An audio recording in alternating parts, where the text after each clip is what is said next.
Well, joining me now is Andrew Tate. Andrew Tate, welcome back to Piers Morgan Uncensored. Your take on this, I think, is quite interesting because you've been a victim of being, if victim's the right word, but you've been removed from social media platforms for your opinions. Elon Musk has dedicated himself, he says, to restoring free speech. Do you think that's going to include you, for example? I don't think it matters if it includes me or not. I think what's important is that free speech is the #1 weapon against absolute tyranny.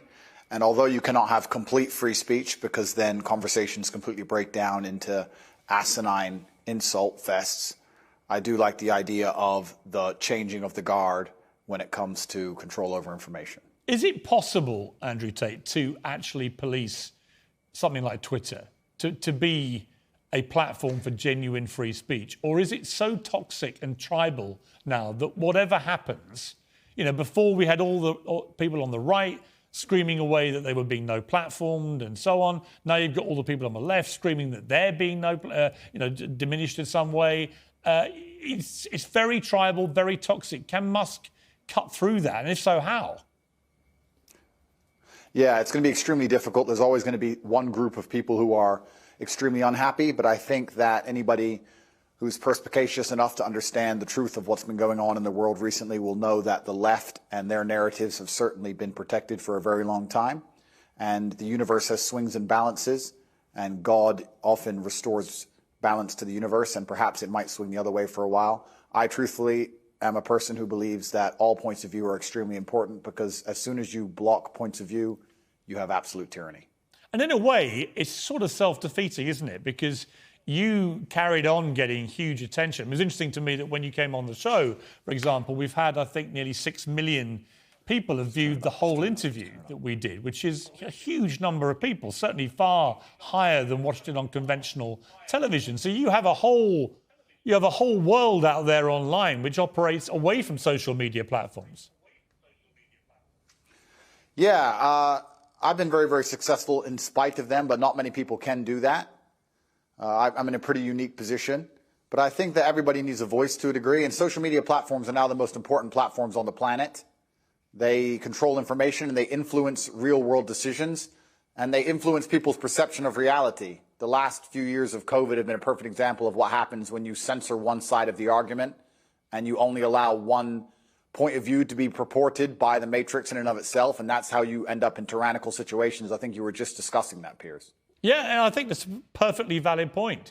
You know, people have quite rightly held me to task over some of the positions I took during the COVID pandemic, notably when the scientists said as a definitive fact that you couldn't transmit the virus if you had the vaccine. It turned out that wasn't true.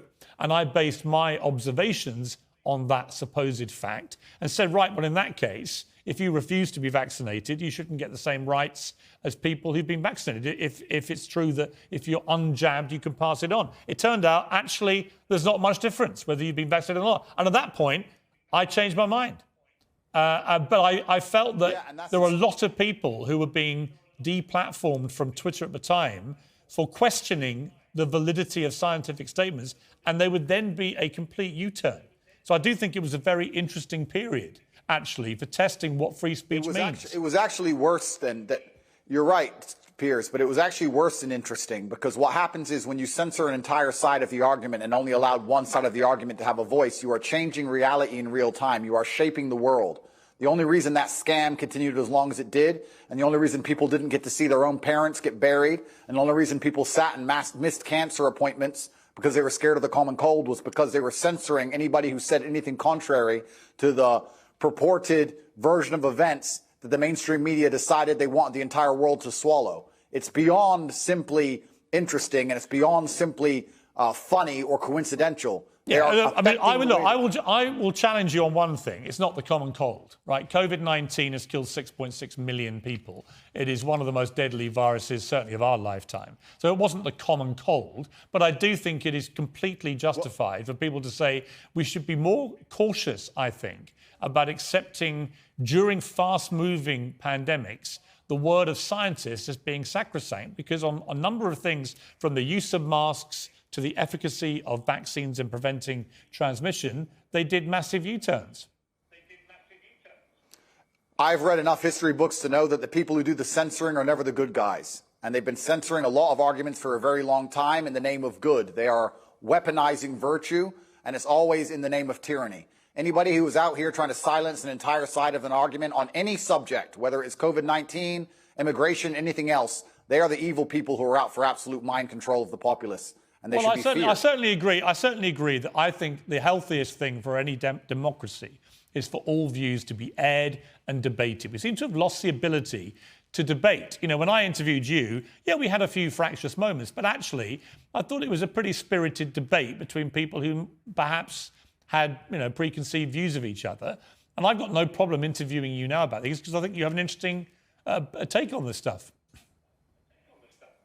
And that's the key to life. When you reach that level of adolescence in your mindset where you can't handle any point of view that is contrary to your own, then you're truly a broken person. And that's what the internet is purporting. It's very interesting you said about Twitter being tribal. There's a large contingent of people on Twitter who simply cannot handle reading an opinion which differs from their own. And that is a degree of immaturity that we do not need adults to be functioning with in the modern world. No, I agree. If you were Elon Musk, this idea of charging $8 now a month, whatever it is, to access the blue tick premium Twitter account, would you do that? Would you pay the extra? I think that social media companies for a very long time have lived in an absolute fantasy where they've printed money from thin air by charging people for pixels. And they grew into these large conglomerates with too many staff sitting around doing nothing, having coffee breaks. And Elon Musk is a businessman. He's walked into the office and he's firing a bunch of people who are messing around doing nothing. And he wants his business to make money, as it absolutely should. And how he decides that happens is his prerogative.